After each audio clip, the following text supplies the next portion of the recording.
নমস্কার, খবর শুনছেন আপডেট বাংলা চ্যানেল থেকে। জানাবো আজকের বাছাই করা কিছু গুরুত্বপূর্ণ তাজা খবর। শুরুতেই সংবাদ শিরোনাম। সাংগঠনিক দুর্বলতায় মোদির সভার প্রচার নেই, দুর্গাপুরে শুরু আমন্ত্রণপত্র বিলি। কলকাতায় মমতার বাঙালি হেনস্থার প্রতিবাদ, মুহূর্তেই পাল্টা জবাব শুভেন্দুর। শুক্রবার দুপুরে দুর্গাপুরে পৌঁছাবেন মোদি, সভায় থাকবেন মিঠুন চক্রবর্তী। ছত্তিশগড়ে শতাধিক হিন্দু বাঙালিকেও হেনস্থা বিজেপি সরকারের, মুখ্যমন্ত্রী নীরব কেন? জাতীয় নিরাপত্তা বিপজ্জনক বলে মমতাকে কটাক্ষ শুভেন্দুর। বাঙালির উপর অত্যাচার মানব না, বিজেপিকে হুঁশিয়ারি মমতার। কেষ্ট কাজল ভূমে বিজেপি নয়, তৃণমূল শূন্য, কিছুই জানেন না অনুব্রত। যাদের ঠাকুরদাকে এখানে কবর দেওয়া হয়েছে তাদের কোনো ভয় নেই, এনআরসি ইস্যুতে মুসলিমদের বড় আশ্বাস শ্রমিকের। ৩৫ বছর ধরে এই কারবার, সীমান্ত থেকে হাতে নাতে ধরল বিএসএফ। বীরভূমে সারাদিন আটকে রাখা হলো উত্তরপ্রদেশের বাসিন্দাদের, করা হলো ২ লক্ষ টাকার জরিমানা, কিন্তু কেন? এবার আসছি বিস্তারিত খবরে।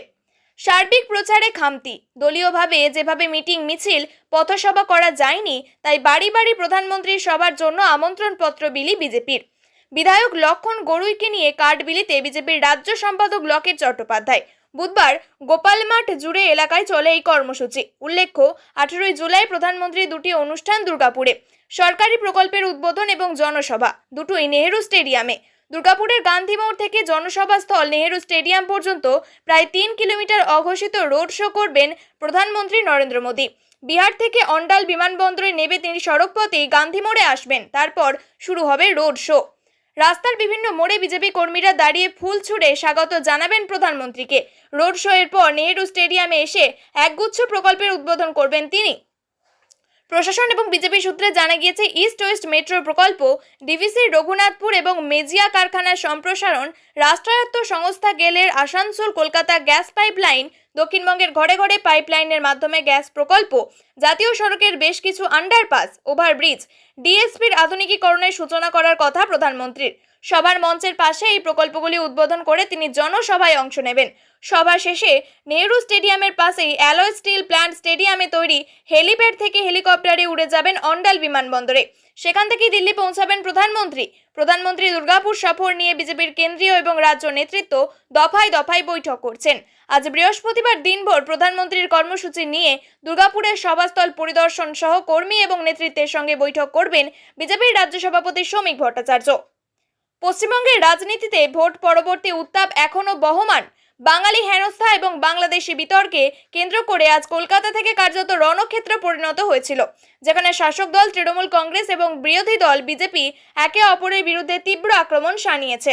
একদিকে তৃণমূল সুপ্রিমো মমতা বন্দ্যোপাধ্যায় বাঙালিদের হেনস্থার প্রতিবাদে পথে নামেন, অন্যদিকে তার পাল্টা মিছিলে শুভেন্দু অধিকারী রোহিঙ্গা মুসলিমদের ভোটার তালিকা থেকে বাদ দেওয়ার বিস্ফোরক দাবি তোলেন, যা রাজ্যের রাজনৈতিক উত্তাপকে নতুন মাত্রা দিয়েছে। মিছিলে শুভেন্দু অধিকারী বিস্ফোরক মন্তব্য করে বলেন, ভোটার লিস্ট থেকে রোহিঙ্গা মুসলমানদের বাদ দিতে হবে, কারণ তিনি আরও জানেন। আরও অভিযোগ করেন, মমতা রোহিঙ্গাদের স্বার্থে পথে নেমেছে। শুভেন্দুর এই মন্তব্য রাজ্য রাজনীতিতে এক নতুন বিতর্ক তৈরি করেছে। তিনি ইঙ্গিত দিতে চেয়েছেন যে তৃণমূল সরকার কিছু নির্দিষ্ট গোষ্ঠীর স্বার্থ রক্ষা করছে, যা রাজ্যের নিরাপত্তার জন্য হুমকি। এই মন্তব্যগুলি শুধু তৃণমূলকে আক্রমণ নয়, বরং আগামী বিধানসভা নির্বাচনের আগে ভোটারদের মেরুকরণের একটি প্রচেষ্টা বলেও অনেকেই মনে করছেন। আজকের এই 2 মিছিল থেকে 2 শীর্ষ নেতার পরস্পর বিরোধী বক্তব্য পশ্চিমবঙ্গের রাজনীতিতে জাতিসত্তা এবং বহিরাগত বিতর্ককে আরও উস্কে দিয়েছে। একদিকে মমতা বন্দ্যোপাধ্যায় রাজ্যের মানুষের বাঙালি সত্তাকে রক্ষা করার বার্তা দিচ্ছেন, অন্যদিকে শুভেন্দু অধিকারী অবৈধ অনুপ্রবেশকারী এবং রোহিঙ্গা ইস্যুকে সামনে এনে জাতীয় নিরাপত্তার প্রশ্ন তুলেছেন। এই ঘটনার প্রভাব স্পষ্ট করে দিয়েছে যে আগামী দিনগুলিতে পশ্চিমবঙ্গের রাজনীতিতে এই ধরনের বিতর্ক আরও তীব্র হবে। এই মুখোমুখি অবস্থান 2 প্রধান দলের রাজ্যের রাজনৈতিক পরিবেশকে আরও উত্তপ্ত করে তুলবে বলেই মনে করা হচ্ছে। দুর্গাপুরে কাজী নজরুল ইসলাম বিমানবন্দরে বেলা 2:35 নামবেন প্রধানমন্ত্রী। সেখান থেকে সড়কপথে যাবেন দুর্গাপুরের নেহেরু স্টেডিয়ামে। নেহেরু স্টেডিয়ামে প্রধানমন্ত্রী নরেন্দ্র মোদী পৌঁছাবেন বেলা 3টে নাগাদ। সেখানে 2টি মঞ্চ করা হয়েছে প্রধানমন্ত্রীর জন্য। 3টে থেকে 3:30 পর্যন্ত সরকারি অনুষ্ঠানে বিভিন্ন প্রকল্পের শিলান্যাস এবং উদ্বোধন করবেন তিনি। প্রধানমন্ত্রী সড়কপথে বিমানবন্দর থেকে নেহেরু স্টেডিয়ামে আসার সময় গান্ধী মোড় থেকে রাস্তার পাশে বিজেপি সমর্থকদের সঙ্গে সাধারণ মানুষের ভিড় হওয়ার সম্ভাবনা রয়েছে। প্রধানমন্ত্রীর সভায় উপস্থিত থাকার কথা মিঠুন চক্রবর্তীর। সরকারি অনুষ্ঠানে উপস্থিত থাকার কথা কেন্দ্রীয় মন্ত্রী ধর্মেন্দ্র প্রসাদের। ইতিমধ্যেই প্রধানমন্ত্রী দুর্গাপুর সফরের প্রস্তুতি তদারকি করতে শহরে পৌঁছেছেন বিজেপি নেতা জগন্নাথ চট্টোপাধ্যায়, লকেট চট্টোপাধ্যায়, সতীশ ধন্দ, সৌমিত্র খাঁ, লক্ষণ চন্দ্র গড়ুই সহ স্থানীয় বিজেপি নেতারা। একদিনের জন্য দুর্গাপুরে এসে সবকিছু তদারকি করে গিয়েছেন রাজ্য বিজেপির কেন্দ্রীয় পর্যবেক্ষক সুনীল বনসল। আজ দুর্গাপুরে যাবেন রাজ্য বিজেপির সভাপতি শ্রমিক ভট্টাচার্য। দুপুর 3টে থেকে একটি সাংবাদিক সম্মেলন করবেন। প্রাক্তন সভাপতি সুকান্ত মজুমদার এবং বিরোধী দলনেতা শুভেন্দু অধিকারী মোদীর সভায় থাকবেন বলেও জানা গিয়েছে। বিজেপি শাসিত ছত্তিশগড়ে 109 জন বাঙালিকে নোটিশ দিয়ে সে রাজ্যের প্রশাসন হয়রানি করে চললেও পশ্চিমবঙ্গের সরকার ও মুখ্যমন্ত্রী নীরব কেন? বুধবার মুখ্যমন্ত্রীর মিছিলের পর এই প্রশ্নই ছুড়ে দিয়েছেন সিপিআইএম এর কেন্দ্রীয় কমিটির সদস্য সুজন চক্রবর্তী। এদিন বিকেলে সাংবাদিক বৈঠক করে সুজন চক্রবর্তী ছত্তিশগড়ের কাকের জেলার 109 জন বাঙালিকে হেনস্থার তথ্য প্রকাশ করে বলেছেন, এরা বাংলার মানুষ, ভারতীয় নাগরিক, এমনকি এক্ষেত্রে ঘটনাচক্রে তারা হিন্দুও। বিজেপিকে রুখতে ইন্ডিয়া মঞ্চে তৃণমূলের ভূমিকা নিয়ে মুখ্যমন্ত্রীর দাবি উড়িয়ে দিয়ে সুজন চক্রবর্তী বলেছেন, দেশের যেখানে ইন্ডিয়া আছে সেখানে তৃণমূল নেই, যেখানে তৃণমূল আছে সেখানে ইন্ডিয়া নেই। কাজের উপর কোনো মুখে ইন্ডিয়ার কথা মানায় না। পশ্চিমবঙ্গের বিজেপি যত হিন্দুত্বের কথা বলছে ততই তৃণমূলের সুবিধা হচ্ছে। আনলিমিটেড যে খুন করবে তৃণমূল, খুনের পর বিরোধীদের ঘাড়ে দায় চাপাবে তৃণমূল। তৃণমূলের কর্মসূচিতে সবাইকে যোগ দিতে হবে, যোগদানের ছবি দিতে হবে, নইলে সরকারি প্রকল্প থেকে বাদ যাবে। বোমা বাঁধার লোক যদি মুখ্যমন্ত্রীর ঘনিষ্ঠ হয় তাহলে যে সর্বনাশ হওয়ার এ রাজ্যে তাই হয়েছে। তৃণমূলের দুষ্কৃতী বাহিনীর পাশ থেকে পুলিশ যদি 7 দিনের জন্য সরে যায় তাহলে তৃণমূলের লোকেরা মানুষের ঘৃণায় পালিয়ে যেতে বাধ্য হবে। বিরোধী দলনেতা শুভেন্দু অধিকারী মুখ্য সচিব মনোজ পন্থের মেয়াদ বৃদ্ধির বিরুদ্ধে যে কথা বলেছেন সেটাকে দুই দলের সাজানো বিবাদ হিসাবে চিহ্নিত করেছেন সুজন চক্রবর্তী। তিনি বলেছেন, তৃণমূলের মুখ্যমন্ত্রী মনোজ পন্থের এক্সটেনশন চাইলে বিজেপির সরকারের স্বরাষ্ট্রমন্ত্রী তার অনুমতি দিয়েছেন কেন? আসলে তৃণমূলের মুখ্যমন্ত্রী যা চান বিজেপি তাই করে দেয়। পশ্চিমবঙ্গের রাজনৈতিক মহলে এই মুহূর্তে সর্বাধিক আলোচ্য ইস্যু হলো ভিন রাজ্যের বাঙালিদের হেনস্থা। এর প্রতিবাদে সরব হয়ে মুখ্যমন্ত্রী মমতা বন্দ্যোপাধ্যায় করেছেন প্রতিবাদ মিছিল। যে মিছিলে অভিষেক বন্দ্যোপাধ্যায় থেকে শুরু করেছিলেন তৃণমূলের তাবড় তাবড় নেতারা। এর মধ্যেই রাজ্যের বিরোধী দলনেতা শুভেন্দু অধিকারীও আরও একবার মমতাকে লক্ষ্য করে আক্রমণ শানিয়েছেন। অন্যদিকে মমতা বন্দ্যোপাধ্যায় এই অভিযোগের জবাবে বলেছেন, বিজেপি শাসিত রাজ্যগুলিতে বাংলাভাষী মানুষদের রোহিঙ্গা বলে দাগিয়ে দেওয়া হচ্ছে। তিনি কলকাতায় একটি বিক্ষোভ মিছিলে 22 লক্ষ বাঙালি প্রবাসী বৈধ পরিচয়পত্র নিয়ে বিভিন্ন রাজ্যে বসবাস করছেন, তাদের রোহিঙ্গা বলে অপমান করা হচ্ছে। বিতর্ক অনুযায়ী 2026 সালে বিধানসভা নির্বাচনের প্রাক্কালে রাজ্যের রাজনৈতিক পরিস্থিতিকে আরও উত্তপ্ত করেছে। মমতা বন্দ্যোপাধ্যায় বাঙালি অস্মিতার প্রশ্ন তুলে ভোটারদের মন জয় করার চেষ্টা করছেন, যেখানে শুভেন্দু অধিকারী জাতীয় নিরাপত্তা এবং অনুপ্রবেশের ইস্যুকে সামনে রেখে তৃণমূলের বিরুদ্ধে জনমত তৈরি করার চেষ্টা করছেন। বিশেষজ্ঞরা মনে করছেন এই ইস্যু আগামী দিনে পশ্চিমবঙ্গের রাজনীতিতে বড় ভূমিকা পালন করবে। শুভেন্দু অধিকারীর অভিযোগ এবং মমতা বন্দ্যোপাধ্যায়ের পাল্টা জবাবে রোহিঙ্গা ইস্যু এখন পশ্চিমবঙ্গের রাজনীতির কেন্দ্রবিন্দুতে। জাতীয় নিরাপত্তার প্রশ্নে দুই শিবিরের মধ্যে তীব্র বাকযুদ্ধ চলছে, তবে কঠিন প্রমাণ এখনো সামনে আসেনি এবং পেহেলগাঁও হামলার সঙ্গে এই ইস্যুর যোগসূত্র অস্পষ্ট। তবে এই বিতর্ক রাজ্যের রাজনৈতিক পরিমণ্ডলকে আরও জটিল করে তুলেছে এবং আগামী দিনে এর প্রভাব আরও স্পষ্ট হবে। বিজেপি শাসিত বিভিন্ন রাজ্যে বাংলাভাষীদের উপর আক্রমণের প্রতিবাদে বুধবার বৃষ্টিতে ভিজে পাশাপাশি মিছিলে হাঁটলেন তৃণমূল নেত্রী মমতা বন্দ্যোপাধ্যায় এবং সর্বভারতীয় সাধারণ সম্পাদক অভিষেক বন্দ্যোপাধ্যায়। ভরা বর্ষায় বৃষ্টি মাথায় কলেজ স্কোয়ার থেকে শুরু হয় তৃণমূল কংগ্রেসের মিছিল। বাংলায় যে পরিযায়ী শ্রমিকেরা ভিন রাজ্যে কাজ করেন তাদের ফিরে আসার অনুরোধ করেন মমতা। তৃণমূল নেত্রী বলেন, আপনারা ফিরে আসুন, যদি আমার কাছে একটা রুটি থাকে আপনাকে অর্ধেক দিয়ে দেব, ওখানে অসম্মানে থাকবেন না, এখানে আপনাদের জন্য সব আছে, বাইরের বিজেপিকে বিশ্বাস করবেন না। কাছাকাছি লোককে গ্রেপ্তার করে 1000-এরও কাছাকাছি লোককে গ্রেপ্তার করে লকআপে নিয়ে গিয়েছে, ডিটেনশন ক্যাম্পে নিয়ে গেছে। বাংলাদেশে কতজনকে পাঠিয়ে দিয়েছে সেই তথ্য আমরা সংগ্রহ করেছি।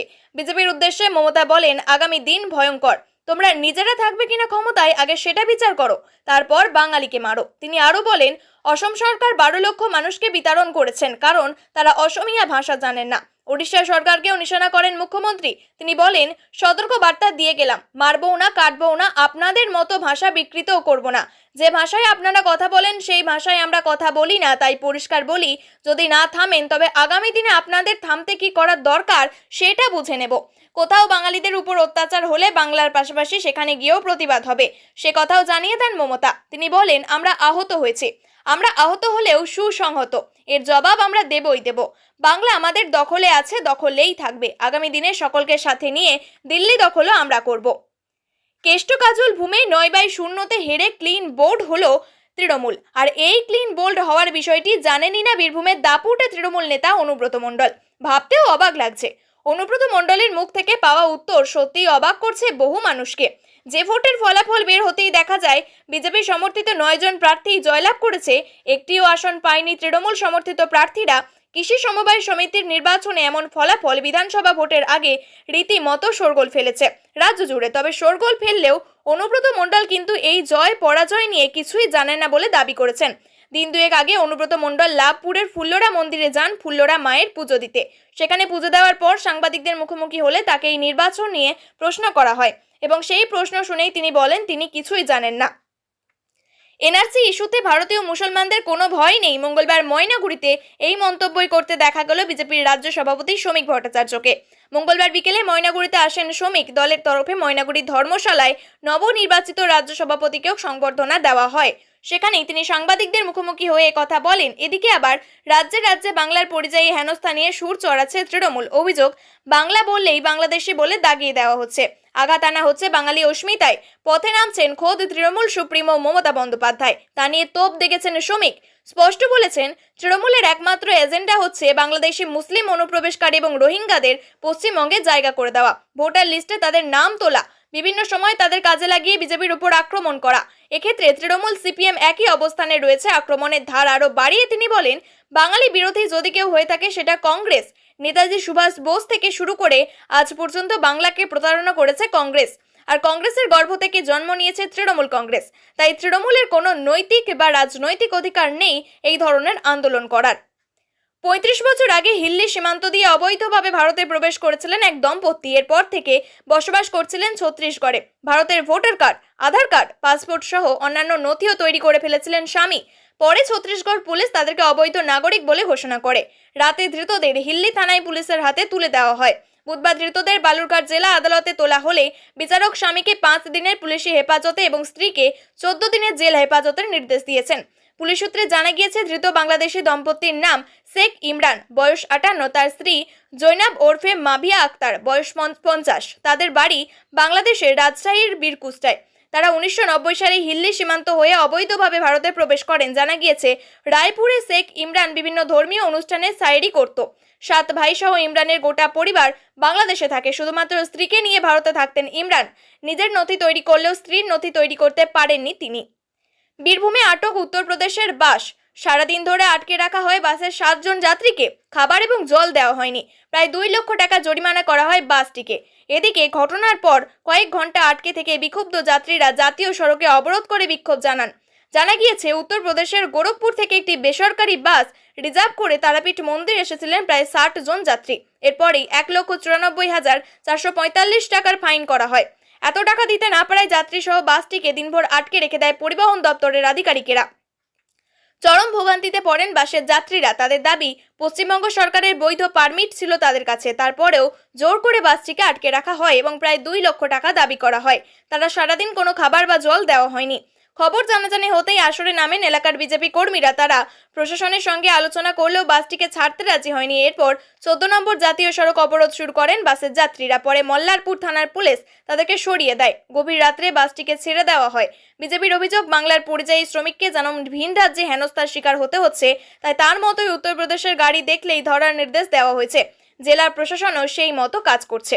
প্রিয় দর্শক, নিয়মিত সঠিক খবরগুলি সঠিক টাইমে পেতে সাবস্ক্রাইব করুন আপডেট বাংলা চ্যানেলটিকে। ধন্যবাদ।